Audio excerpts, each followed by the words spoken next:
అస్సలాము అలైకుం వరహ్మతుల్లాహి వబరకాతుహు. సోదరులారా, సోదరీమణులారా, ప్రస్తుత రోజుల్లో, ప్రస్తుత పరిస్థితుల్లో ఇస్లాంపై ఆచరించడం అంటేనే ఒక యుద్ధంతో సమానమండి. ఈ మాట నేను ఎందుకు అంటున్నానంటే, మనం ముఖ్యంగా 3 సందర్భాలను గనక మనం చూసుకుంటే, ఆ 3 సందర్భాలలో కూడా మనం మనకి తెలిసిన వారితో, మన వారితో, మన రక్త సంబంధికులతో యుద్ధం చేయాల్సిన పరిస్థితి ఎదుర్కొంటాం.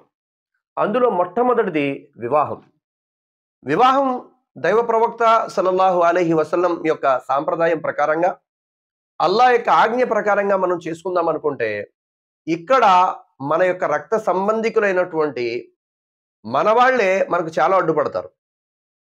కట్నం తీసుకోకూడదు, ఇది ఇస్లాంకి విరుద్ధం అంటే, ఆ గడ్డం పెట్టుకున్న ఆయన తీసుకున్నారు, ఆ పగిడి కట్టిన ఆయన తీసుకున్నాడో, ఆ జుబ్బా వేసుకున్న ఆయన తీసుకున్నాడు అని చెప్పేసి ఇలా పనికిరాని విషయాలు చెప్తారు తప్ప, నిజమే కదా, ఈ అబ్బాయి చెప్తుంది కరెక్టే కదా అని చెప్పి 10 మంది కూడా మనకు సపోర్ట్ చేసేవాళ్ళు ఉండరు. అక్కడ ఒంటరిగా ఒక యువకుడు తమ ఖాందాన్ అంతటితోటి యుద్ధం చేస్తూ ఉంటాడు. ఇంకొకరు వచ్చి అంటుంటారు, నీకేదో లోపం ఉందనుకుంటారా కట్నం తీసుకోపోతే అంటారు. ఇంకొకరు వచ్చి అంటారు, అలా కాదండి, కనీసం ముహూర్తాల గట్ట చూసుకోకపోతే ఎలాగా? ఇంకొకరు వచ్చి అంటారు, పెళ్లి కొడుకుని చేయాలండి అంటారు. ఇంకొకరు వచ్చి అంటారు, పసుపు కుంకాలు. అరే భయ్, ఇవన్నీ ఇస్లాంకి విరుద్ధం అని చెప్తున్నాము కదా అని చెప్పేసి అన్నప్పటికీ కూడా వీళ్ళందరూ కూడా ఒక్క మనిషి మీద అటాక్ చేస్తూ ఉంటే, ఈ ఒక్క యువకుడు, ఈ ఇస్లాం తెలుసుకున్నటువంటి ఒక్క అబ్బాయి వీళ్ళందరికీ కూడా జవాబు చెప్పాల్సినటువంటి పరిస్థితి మనం ఈ రోజు చూస్తున్నాం. ఇది ఒక రకమైన యుద్ధం. ఇది మాటలేం కాదండి. అల్లాహ్ నబీ సల్లల్లాహు అలైహి వసల్లం అన్నారు, అత్యున్నతమైనటువంటి ధర్మ యుద్ధం ఏమిటి అంటే, మన ముందు ఒక రాజు ఉన్న అతడికి సత్యాన్ని చెప్పాలి, నిజాన్ని చెప్పేయాలి నిర్భయంగా.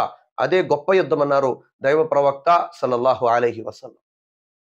ఇప్పుడు పెళ్లి విషయంలో డీజే పెడతారు, పాటలు పెడతారు, డాన్సులు చేస్తారు. ఏమన్నా అంటే వాళ్ళు ఏమంటారంటే, జీవితంలో ఒక్కసారే కదండి పెళ్లి జరిగేది, అందుకే ఇలా చేస్తున్నామంటారు.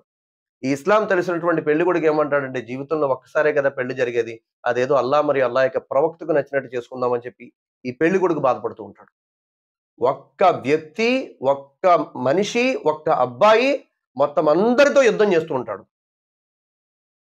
ఇది చాలా బాధాకరమైన విషయం, ఏడవలసిన విషయం. ఎంతమంది అయితే ఇస్లాం ప్రకారంగా పెళ్లి చేసుకుంటాను అని అబ్బాయి అంటే, ఈ అబ్బాయి విషయంలో అలా కాదు, ఇలా చేయాలి, ఇలా కాదు, ఇలా చేయాలి, డీజే పెట్టాలి, డాన్సులు వేయాలి, సాంగ్స్ వేయాలి, పెళ్లి కొడుకుని చేయాలి, పసుపు కుంకాలు చేయాలి, తర్వాత ముహూర్తాలు చూడాలని చెప్పి ఎన్నైతే పాపపు మాటలు మాట్లాడారో, ఈ పాపాలన్నీ కూడా వాళ్ళకి వెళ్తాయి. ఇది ఫిక్స్. ఇది కయామత్ ఒకటి వచ్చేది ఉంది. మనం చచ్చేవాళ్ళు మన జీవితం గురించి అల్లా ప్రశ్నిస్తాడు, మీరు ఎందుకు చెప్పారు మీకు తెలియనటువంటి విషయాలని చెప్పి. రెండో విషయం, మనం చూస్తే సమాజంలో, ఇంట్లో మన బంధువులే ఉంటారు, మన రక్త సంబంధికులే ఉంటారు. అబద్ధం ఆడకూడదు నాన్న, మోసం చేయకూడదమ్మా అని చెప్పేసి అంటుంటే ఇంట్లో వాళ్ళే తిడతారండి. నమాజ్ చేయాలమ్మా, తప్పనిసరి నమాజ్ ఫర్జ్ అమ్మా అని చెప్పేసి అంటే, నీకు అవుతే నువ్వు చేసుకోరా, మాకేం చెప్పొద్దు అని చెప్పేసి అంటా ఉంటే, ఈ ఇంట్లో ఈ ఒక్క మనిషి ఇలా చెప్తూనే ఉంటాడు. కొద్దిమంది అయితే ఆడవాళ్ళు మగవాళ్ళకి చెప్తూ ఉంటారు. ఆడవాళ్ళు చేసేది కూడా యుద్ధం లాంటిది. తన భర్తకి చెప్పి చెప్పి చెప్పి చెప్పి చెప్పి చెప్పి అలసిపోతారు. నా భర్త మసీదుకి వెళ్తే బాగుంటుంది అన్నయ్య, నా కొడుకు కూడా అలవాటు అవుతుందని చెప్పేసి తన అత్తగారికి చెప్తూ ఉంటారు. ఈ నమాజులు కట్ట మాకేం ఆచారం లేదు ఇది అని చెప్పి అత్తగారు చెప్పేస్తుంటది. ఆవిడతో యుద్ధం చేస్తుంటది ఈవిడ. నమాజ్ చదవండి, నమాజ్ చదవండి, షిర్కు పనులు మానండి అని చెప్పి. ఒక రకంగా చెప్పాలంటే ఈ స్త్రీ ఆ ఇంట్లో చేస్తున్నటువంటి ఒక యుద్ధం ఇది. ఇక మూడో విషయానికి వస్తే, సొసైటీలో, సమాజంలో, నేను ఎవరి దగ్గర యజమాని దగ్గర పని చేస్తాను అనుకోండి, అతను మోసం చేయమంటాడు. నేను చెప్తాను, బాబోయ్ మోసం చేయకూడదండి, ఓనర్ గారు నా మాట వినండి అని చెప్పేసి అంటే, అరే నీకు నచ్చితే ఉండి లేకపోతే వెళ్ళిపో అంటాడు. నేనేమో మోసం చేయలేను, కళ్ళ ముందు వాళ్ళకి అన్యాయం చేయలేను. ఆ వర్క్ ఏదైతే నేను చేస్తున్నానో, ఏదైతే పని నేను చేస్తున్నానో ఆ పని నేను మానేయాల్సి వస్తుంది. ఇది కూడా ఒక రకంగా యుద్ధమేది. సోదరులారా, సోదరీమణులారా, ఈ రోజుల్లో ఇస్లాంపై ఆచరించడం అంటే ఒక యుద్ధమే. అందుకే దైవ ప్రవక్త సల్లల్లాహు అలైహి వసల్లం హదీసులో తెలియజేశారు, ప్రళయం వచ్చే ముందు ముందు ప్రజలు ఇస్లాం మీద ఆచరించడం అంటే ఎంత కష్టమైపోతుందంటే, నిప్పు కణాన్ని చేతిలో పట్టుకొని ఉండడం ఎంత కష్టమైపోద్దో, ఇస్లాం మీద ఆచరించడం అంటే అంత కష్టమైపోద్ది. అలాంటి రోజులు వస్తాయన్నారు దైవ ప్రవక్త సల్లల్లాహు అలైహి వసల్లం.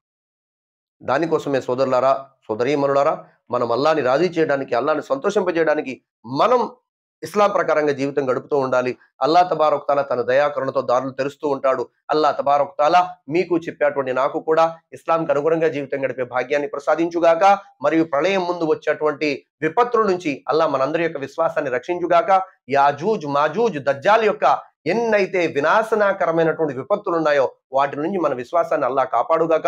అతి ముఖ్యంగా పాలస్తీనా ముస్లింలను అల్లా తబారక్ తాలా తన దయాకరుణతో రక్షించుగాక. ఇమాం మెహదీ అలైహిస్సలాం ఎప్పుడైతే వస్తారో వారిని విశ్వసించి వారిని అనుసరించే వారిలో అల్లా తబారక్ తాలా మనల్ని అందరినీ కూడా ఉంచుగాక. అస్సలాము అలైకుం వరహ్మతుల్లాహి వబరకాతుహు.